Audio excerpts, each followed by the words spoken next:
अगर आप चाहते हैं कि ये जीवन अपने सर्वोच्च स्तर पर कार्य करे तो सब कुछ, बस सब कुछ, आप कैसे बैठते हैं, आप कैसे खड़े होते हैं, कैसे सांस लेते हैं, कैसे कदम रखते हैं, उसमें शुद्धिकरण की आवश्यकता है। कम से कम महीने में 2 बार, एक दिन 24 घंटे का समय बिना किसी भोजन के गुजारना चाहिए। तो खास तौर से आप में से वो लोग जो आध्यात्मिक उन्नति के इच्छुक हैं, आपको एक अच्छी प्रणाली की जरूरत है। एक अच्छी प्रणाली का अर्थ है कम से कम मात्रा में घर्षण। कम से कम घर्षण, कुछ भी इकट्ठा नहीं करना, सब कुछ साफ है। अब ये सहजता और सरलता से काम करता है। हम जो कुछ भी इससे करना चाहते हैं वो करना आसान हो जाता है। पर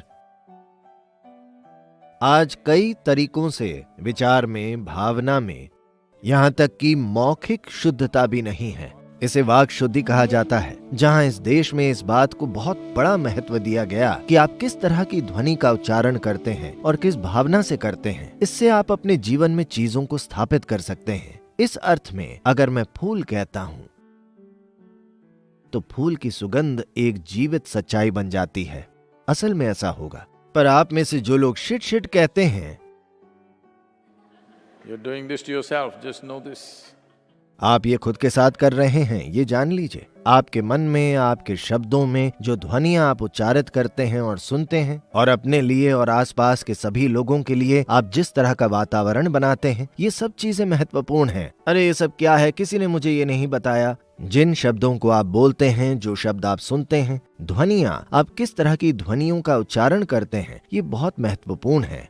अगर आप इसका सही उच्चारण करते हैं, जैसा कि मैंने कहा, अगर आप फूल कहते हैं तो खुशबू आनी चाहिए, क्योंकि नाद में उतनी शक्ति होती है अगर आपको पता हो कि इसे कैसे इस्तेमाल करना है। देखिए, अगर आप सिर्फ काम पर जाकर वापस आना चाहते हैं, काम का वास्तव में मतलब है जीविका कमाना और वापस आना। उसके बाद किसी बिगड़ी हुई चीज से आप वहां ड्राइव करके वापस आ सकते हैं या एक साइकिल पर जाकर वापस आ सकते हैं। अब अचानक आप एक दौड़ में शामिल होना चाहते हैं। अब मशीन के हर एक सूक्ष्म मिलीमीटर को बार बार, कई बार देखा जाता है और बार बार शुद्ध किया जाता है। ये इसी तरह है।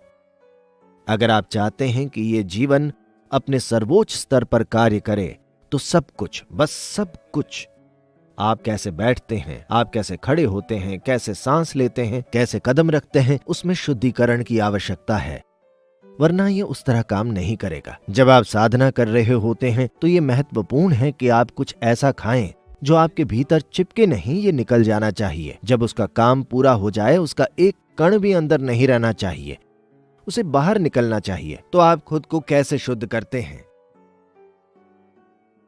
एक सरल चीज है, कम से कम महीने में 2 बार, एक दिन 24 घंटे का समय बिना किसी भोजन के गुजारना चाहिए।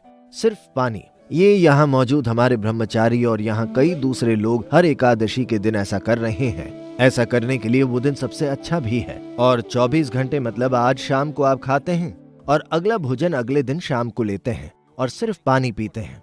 अगर आप शुरू में बहुत थका हुआ महसूस करते हैं तो कुछ समय बाद ये ठीक हो जाएगा। अगर आप पर्याप्त साधना करते हैं तो ये एक समस्या नहीं होगी।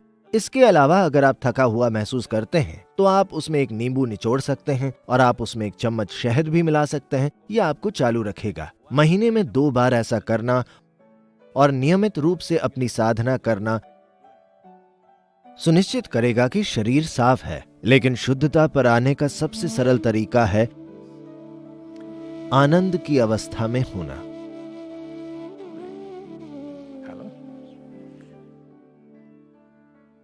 मैं आपसे कुछ भी कठिन करने को नहीं कह रहा, मैं आपसे सबसे सरल और सबसे शानदार चीज करने को कह रहा हूं।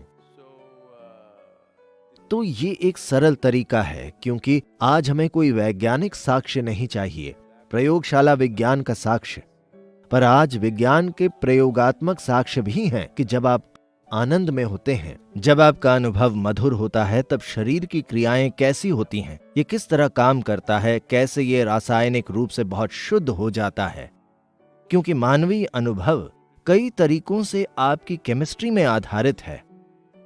तो अगर आपकी केमिस्ट्री शुद्ध नहीं है, आप अपने भीतर जो पैदा करते हैं, अगर ये उससे मैली हो रही है, तो शुरू में ये नाखुशी का सवाल है और बाद में ये खराब सेहत बन जाता है और हर तरह के कष्ट भुगतने पड़ रहे हैं। अगर आप इसका ध्यान रखें। मैं इसका ध्यान कैसे रखूं सद्गुरु? अरे इनर इंजीनियरिंग है। अभी आपने सोचा, देखिए ये इस तरह है, आप पहले स्कूल गए, आपने ABCD सीखा, ठीक है? शुरुआती चीज आपके प्राथमिक शिक्षक, लेकिन फिर आप BSc, MSc, PhD बन गए। ये बंद रास्ते जैसा लगता है, PhD। तो अब आप वहां पहुंच गए और तब आपने अपनी प्राथमिक शिक्षिका को देखा। वो महिला अब किसी काम की नहीं लगती, वो कुछ नहीं जानती, बस ABC। मान लीजिए आप भूल गए कि उसने आपको क्या सिखाया था और फिर आप PhD कैसे कहेंगे?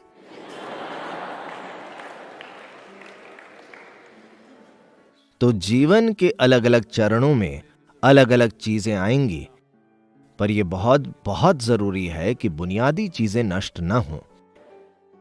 अगर आप ABC भूल गए तो कोई PhD नहीं, है ना?